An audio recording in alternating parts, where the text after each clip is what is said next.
Norðlenska nautakjötið. Uppskrift af góðu kvöldi.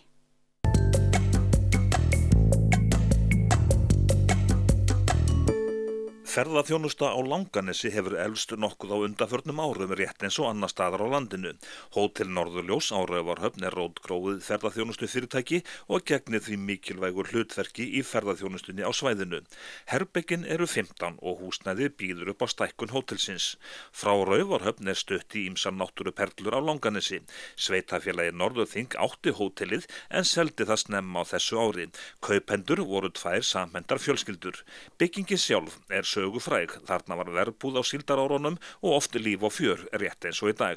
Nýir eigendur eru bjartsýnir á framtíðina og í vetur verður ráðist í ýmsar endurbætur. Hvernig hefur sumarið verið? Það hefur nú svona komið á óvart. Við tókum við þessu í mars og með bókunum, þannig að það var nú ekki svona, leit nú ekki vel út sumarið, þannig að við vissum það að við myndum fara inn í svona frekar dauft sumar, en það er bara búið að ganga vonum framar, fleiri gestir og allir mjög ánægðir sem hafa komið hingað. Við svona aðeins hefur komið á óvart, það er svo mikið að Íslendingum búin að koma og heimsækja okkur hérna í sumar og ásamt náttúrulega hellingu útlendingum, en við höfum líka staðið í stórræðum. Við erum að betrumbæta húsið alltaf utan og endurnýja og eins hérna innan. Þannig að þetta hefur ekki bara verið að afgreiða kúnnarna sem er að koma í gistingu eða mat. Þetta hefur verið svona 24/7 í allt sumar. En var þetta þá þannig að þið stukku bara út í djúpuleiðina? Já, eiginlega. Já. En við þekkjum aðeins til svona ferðaþjónustu, við höfum gert þetta áður, tókum á okkur 1 sumar í hótelrekstri. Þannig að við vissum svo sem hvað við vorum að fara út í, en þetta er nú aðeins stærra batteri en það sem við vorum í. En þeir Íslendingar sem eru að koma hérna, eru það Íslendingar sem voru hérna kannski á síldarárunum eða eiga ætti sínir að rekja hingað á Langanesið og svo framvegis? Nei, þetta horn virðist vera eftir hjá svo mörgum Íslendingum. Bara við erum búin að fara á alla staði, en þetta horn var eftir. Og það var margir einmitt komið í sumar sem er að koma í fyrst skipti og heldur bara ánægðar að landsbyggðin sé haldi við og þessi líf. En útlendingar sem að koma hérna, eru þeir á eigin vegum eða náru út utan hingað? Við hefum ekki verið með mikið að hópum, sko. Við erum með mikið af svona að einstaklingum sem er að ferðast sjálf, bara pöri eða fjölskyldur og hérna. En það er svona í gegnum ferðaskrifstofu svolítið mikið, sko. Jú, svo höfum við líka fáum við helling sem er á eigin vegum, sko. En við erum svona ánægð með það að maður nær svona meiri kontakt við kúnnan ef þetta er á eigin vegum heldur en að vera að fá stóra hópa. Það er svona öðruvísi ferðamennska, en þetta er allt saman gott í bland, sko, þannig að þetta er bara fínt. Þetta horfir bara vel. En eru þið ekki oft á tíðum svona leiðsögumenn, er það ráðleggja fólki hvert á að fara daginn eftir og svona? Það er nú yfirleitt þannig. Jú. Það spyr allir að spurninga, bara hvað get ég gert og hvað ég gera næst og maður þarf alveg að mata, þeir vilja sjá allt á svo stuttum tíma líka. En svæðið, hér eru nú aldeilis margir staðir til þess að skoða og upplifa.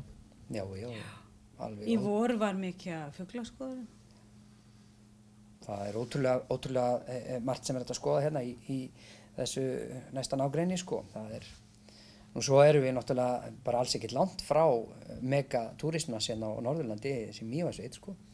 En það er nú stutt frá Mývatnssveit og hingað niður yfir eða niður hérna á Raufarhöfn. En það var náttúrulega ennþá betra ef yfirvöld myndu nú klára Dettifossveginn, þannig að við hérna á norðausturhorninu komist í samband við hérna umheiminn. Því að það hefur verið svona svolítið lenska eins og hjá ferðaskrifstofum að selja bara alltaf auðveldasta hringinn og skilja svona aðeins út jaðrana eftir, sko.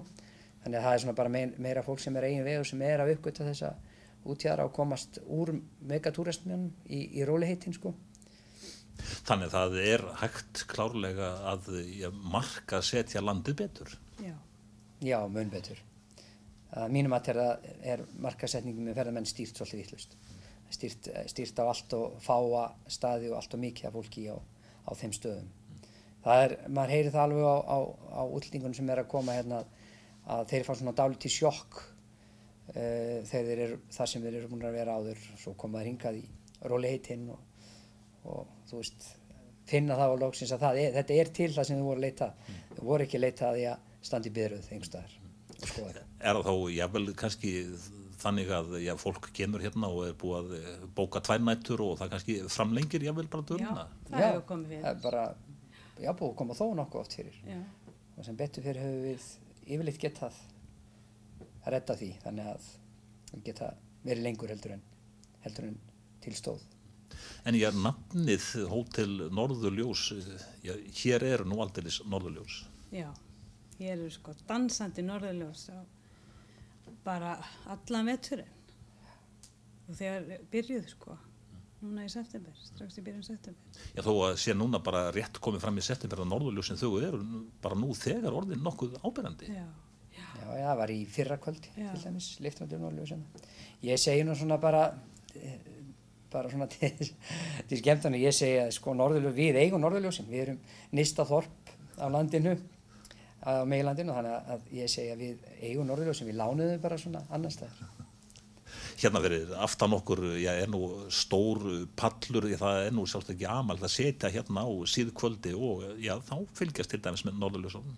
Já, þetta er mjög vinsælt pallur, bara bæði að á sér morgunverðin þar og svo oft setja hérna líka á kvöldin og líka fylgst með þegar bátum eru að koma á landa og sjá sjóin. Við fáum mikið af Svisslendingum sem að sjá sjóin kannski í fyrsta skipti. Þannig að þetta er bara paradís fyrir svo marga. En fyrir ykkur hjónakornið, þetta er nú ekki 9-5 vinna? Nei, hún er það ekki. Aðeins meira en það. Já, aðeins meira en það. Svo líka sko við fórum inn í sumarið svona án þess að vita nokkurn veginn hvað væri, þannig að við vorum svolítið hrædd við að ráða mikið af starfsfólki ef að yrði svo ekki meir sko, þannig að við erum þá bara að taka á okkur þessa viðbót, þannig að þess vegna hefur kannski verið aðeins meira heldur kannski góðu hófi gegnir í sambandi vinnutíma og svefn og annað sko, en nú erum við búin að taka startið og vitum alveg hvernig þetta á að vera. Norðlenska nautakjötið, uppskrift af góðu kvöldi.